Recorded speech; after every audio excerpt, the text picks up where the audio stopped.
everybody, Natasha Koch here with the Van City Home Team, and welcome to this Tuesday's Real Estate Tips. Today we're going to talk about the closing costs for buyers. So many of you might remember, and if not, link below for the closing costs for sellers. I thought only fair to talk about the closing costs for buyers. So this is actually, and you probably can't see this, but this is the front page of a contract to purchase and sale for buyers. If you would like a copy of a blank contract to purchase and sale, please private message me. I'm happy to send it out to you.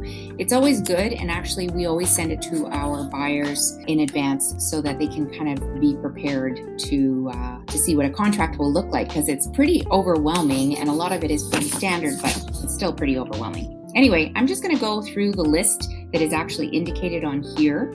But rule of thumb, honestly, for all buyers, I always say 2%. Between 1 and 2%, you should have set aside over and above the price of the property, and that's 2% of the cost of the property. So if it's $400,000, you should have at least 1 to 2% of that set aside for extra costs, because there's always hidden costs in everything, and you do not want to be sitting in your living room on the floor of your new home and not being able to afford a sofa because you put all your money into buying the house. Okay, so number one fees is going to be the lawyer and the notary fees. So when you buy a home as a buyer, you will become the owner of the property. And so in order to become the owner of the property, you will use either a lawyer or a notary to do what's called the conveyancing of the property, to transfer title into your name.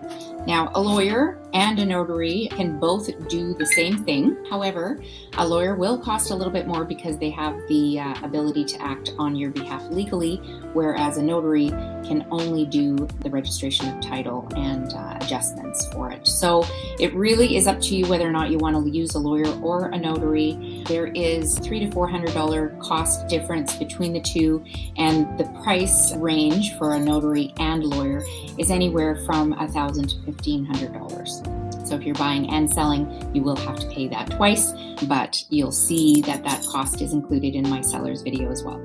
Okay, so just to let you know what your lawyer or notary does for that $1,500, because it's always good to ask, especially if you're hiring a realtor, ask them what they're doing for their commission. But a lawyer and notary, same thing. They search the title, they draft the documents. There's land title registration fees. So those are pretty standard. Well, they are standard actually. And so you want to make sure that if you get a price quote from the lawyer or notary, that they're including the land registration or title registration fees in there, because some people say, oh, this one's charging way less. Well, it may be because they didn't include the registration fees. Survey certificate. Survey certificate is basically a diagram of where the property or where the home is situated on the property. Sometimes that's required. Sometimes you can just get title insurance, and there's a cost for title insurance as well. Survey certificates usually range between $300 to $600 depending on the size of the property, and it may not even be required, but it's good to just make sure in case. Costs of the mortgage. Are you getting a mortgage? If so, the lender will likely want to get an appraisal done on the property to make sure that it's of good value and that they're willing to lend on it. So market value is something completely different. That's based on the market conditions. Lending value appraisal is done a little different and a little more conservative, because the bank's, of course, lending you money. So cost of an appraisal is usually, again, somewhere in the neighborhood of $300 to $600, depending on whether or not there's a rush needed, because, of course, the banks are backlogged. So a few $100s for that. Okay, land title registration fees are either included or not included in your legal fees. Fire insurance. So if you do have rental right now, maybe you're living in a rental apartment, you may have content insurance. Fire insurance is a little bit different, but along the same line. So it would be like renter's insurance with the addition of covering you for any loss due to, a fire or something happening in the unit. Now, if it's a condo, you will want to check with your realtor to make sure that you have enough coverage for the inside of your unit due to any damage that was caused maybe by a neighboring property. And there are requirements actually in strata to have a certain amount of insurance. So you want to check what those are.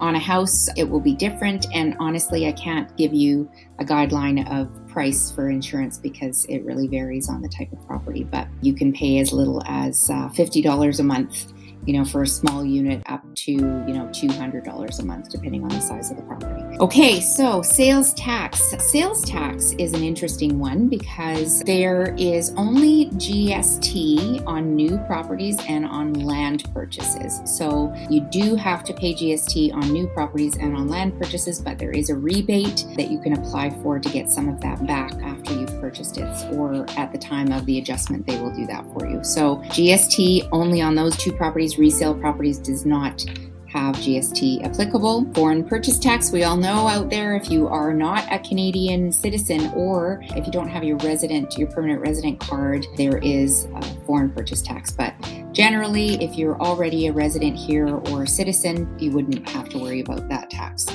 Property transfer tax, 1% on the first $200,000, 2% above that. It does climb after that, but generally as a first-time buyer, you're probably only going to be paying the 1% on the first $200,000 and 2% thereafter. So calculate that because that's going to be the biggest bulk. Now again, first-time buyers, there's some incentive programs. They're always changing and they're always introducing new ones. So check with your mortgage broker about some of the savings on that. And of course, I already went through GST. So only on land and on new property. So I usually kind of briefly go through the costs with buyers when we sit down and write the contract. But like I said, if you would like a copy of it and a little more detailed description on what I talked about today, please don't hesitate to reach out. I hope you found this Tuesday tips valuable and have an amazing week.